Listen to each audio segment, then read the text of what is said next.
Another day, another story. 9 worst generals in history. Alexander, Napoleon, Rommel. Military greatness can most easily be defined by comparison. These battlefield bumblers serve to provide that contrast.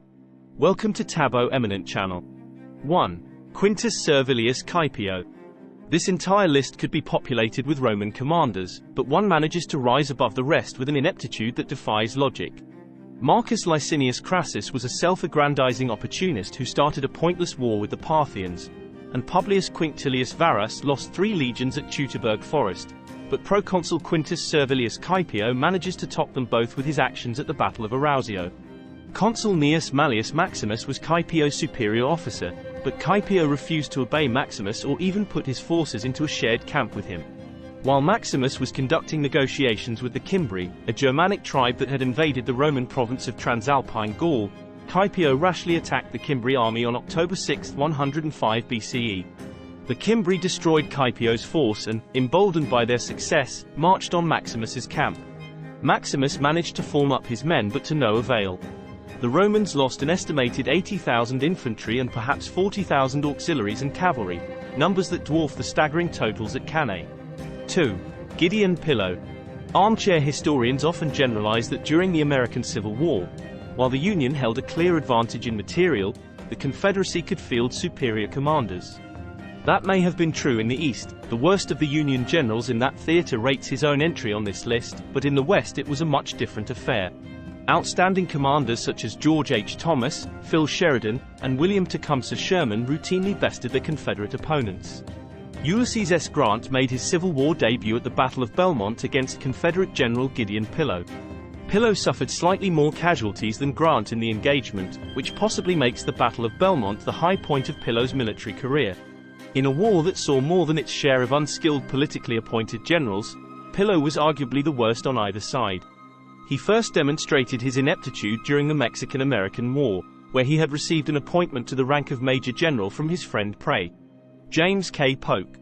3. Francisco Solano Lopez. Find Paraguay on a map of South America. See the vast swaths of land to the north and south that aren't Paraguay. Francisco Solano Lopez managed to stumble into a war with pretty much all of that. Lopez was the son of Carlos Antonio Lopez, a dictator who had done much to modernize Paraguay in the mid-19th century. The elder Lopez had bequeathed to his son a relatively powerful military by regional standards but had cautioned Francisco against using it to settle diplomatic issues. This was heeded about as well as any piece of parental advice, anywhere ever. By December 1864 Paraguay was at war with Brazil, and, when Argentina denied a request for the transit of a Paraguayan army across its territory, Lopez declared war on that country as well. Argentina, Brazil, and the Brazilian puppet government in Uruguay formed an alliance, and on May 1, 1865, they declared war on Paraguay. The War of the Triple Alliance devastated Paraguay. Its pre-war population was reduced by more than half, and perhaps 90% of Paraguay's fighting-age men perished. 4. Douglas Haig. World War I provided a forum for any number of truly horrible commanders to assert themselves. The inept Luigi Cadorna of Italy fought a dozen battles on the Isonzo before his army completely collapsed at Caporetto. Franz Conrad von Hotzendorf of Austria couldn't decide which country he wanted to invade, so the German General Staff eventually took his armies away. The Western Front was a much bigger stage upon which to fail, however, and British commander Douglas Haig made the most of the opportunity. Haig had largely dismissed the effect of the machine gun on the battlefield, believing that previous Allied failures owed to something other than an impenetrable wall of lead traveling at ballistic velocity.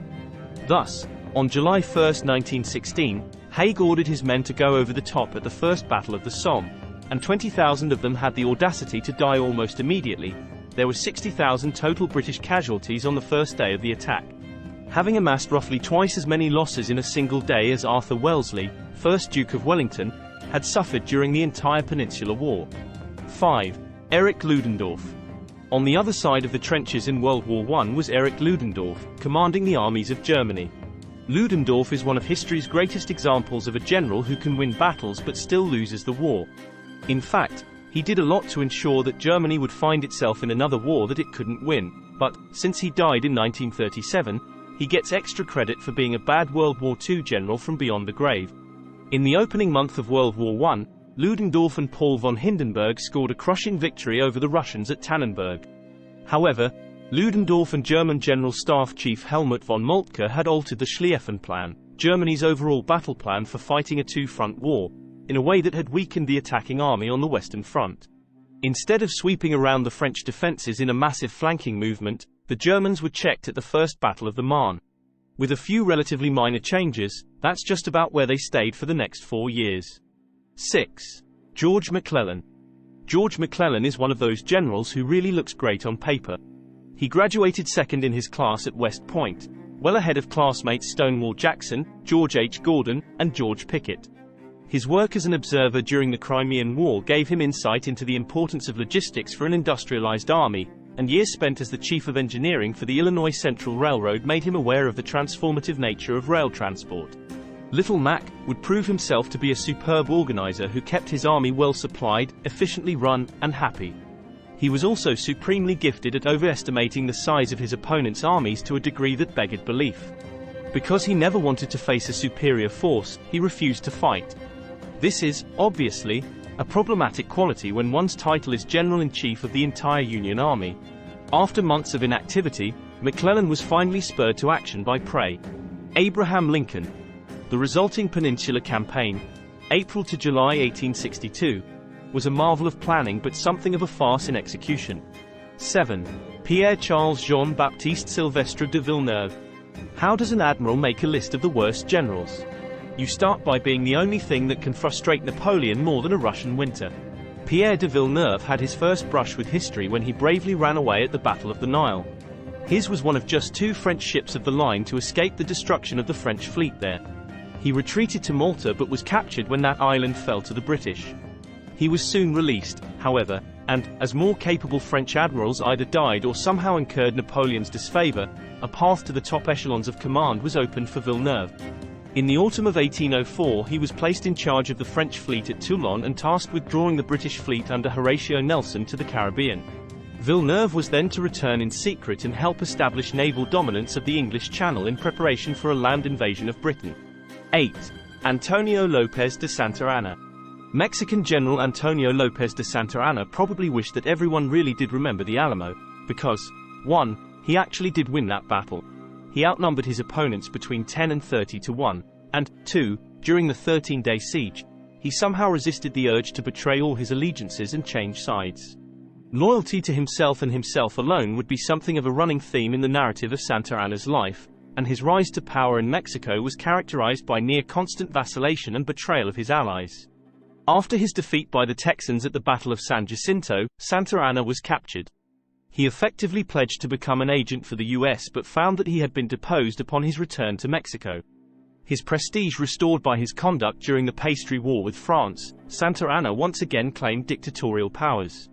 Driven into exile in 1845, he contacted US Prey James K. Polk upon the outbreak of war between Mexico and the US and offered to become an agent for the US, again.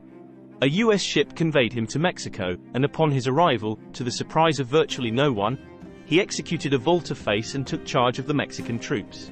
Routed by US forces under Winfield Scott, Santa Anna was again driven into exile. 9.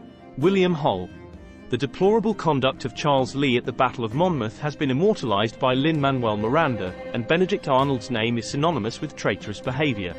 However, not even they managed to get themselves court-martialed and sentenced to death for ineptitude on the battlefield.